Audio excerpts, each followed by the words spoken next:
Hello दोस्तों, हम सब अपनी ज़िंदगी में कई बार तकरीबन हर बार ही जब भी भगवान से कुछ मांगते हैं तो उनको हम सब लालच देते हैं कि हे भगवान मेरा ये काम कर दो, मैं आपको सोने की मोहरें चढ़ाऊँगा, मैं आपके लिए चांदी की पादुकाएं लेकर आऊँगा।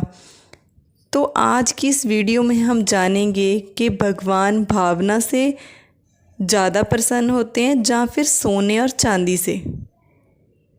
इस बात का तो हम सबको पता ही है, लेकिन आज इस बात को मैं आपको बहुत ही अच्छे तरीके से समझाऊंगी।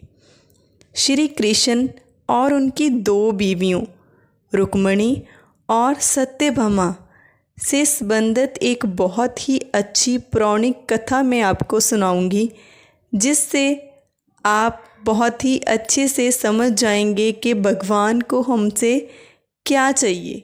भगवान श्री कृष्ण की पत्नी सत्यभामा के मन में एक दिन बहुत ही अजीब सा विचार आया। वह हठ करने लगी कि श्री कृष्ण जी को अपने गहनों से तोलेगी।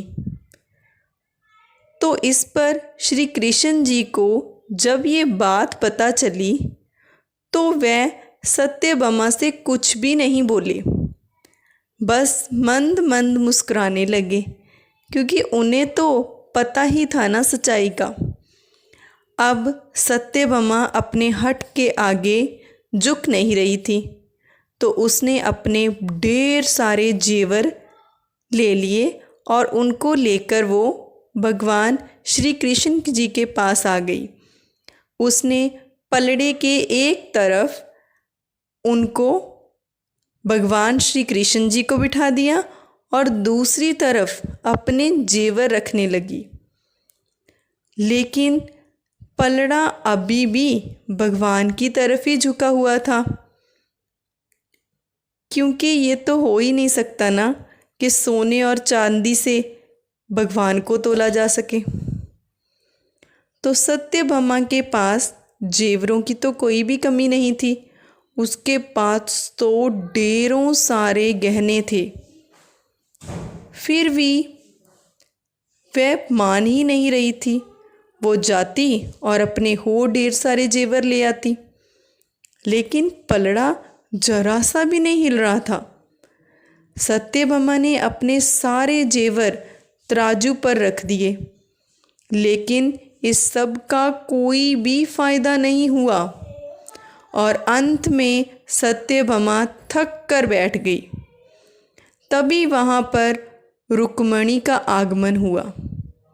रुक्मिणी आई, सत्यभामा से उसकी उदासी का कारण पूछा, तो सत्यभामा ने उन्हें सारी बात कह सुनाई। सत्यभामा की बात सुनकर तुरंत ही रुक्मिणी जी पूजा का सामान ले आई। उन्होंने भगवान की पूजा अर्चना शुरू कर दी और पूजा अर्चना करने के बाद उसके बाद में जिस पात्र में भगवान के चरण दोपक रखे हुए थे, उसने गहने वाले पलड़े में रख दिए। तो देखते ही देखते क्या हुआ कि वो जो पलड़ा था वो झुकने लगा और भगवान श्री कृष्ण जी वाला पलड़ा ऊपर उठना शुरू हो गया। ये सभी जो वाक्य हो रहा था वहाँ पे, इसको सत्यभामा हैरानी से देख रही थी। उसको ये समझ ही नहीं आ रहा था कि जो पलड़ा उसके इतने सारे गहनों से भी नहीं झुका, इतने भारी भारी गहने, इतने सारे गहनों से भी जो पलड़ा बिल्कुल ही नहीं हिला, बिल्कुल भी नहीं झुका, वो एक हल्के से पात्र से कैसे झुक गया। तो वह रुक्मिणी से इसका कारण पूछने लगी।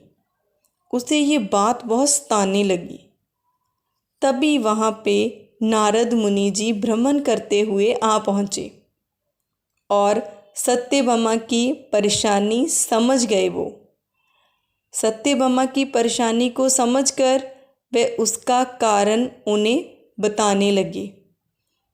तो इस पर नारद जी बोले, भगवान की पूजा में महत्व सोने चांदी के गहनों का कभी भी नहीं होता, बल्कि भगवान तो सच्ची भावना और श्रद्धा को देखते हैं।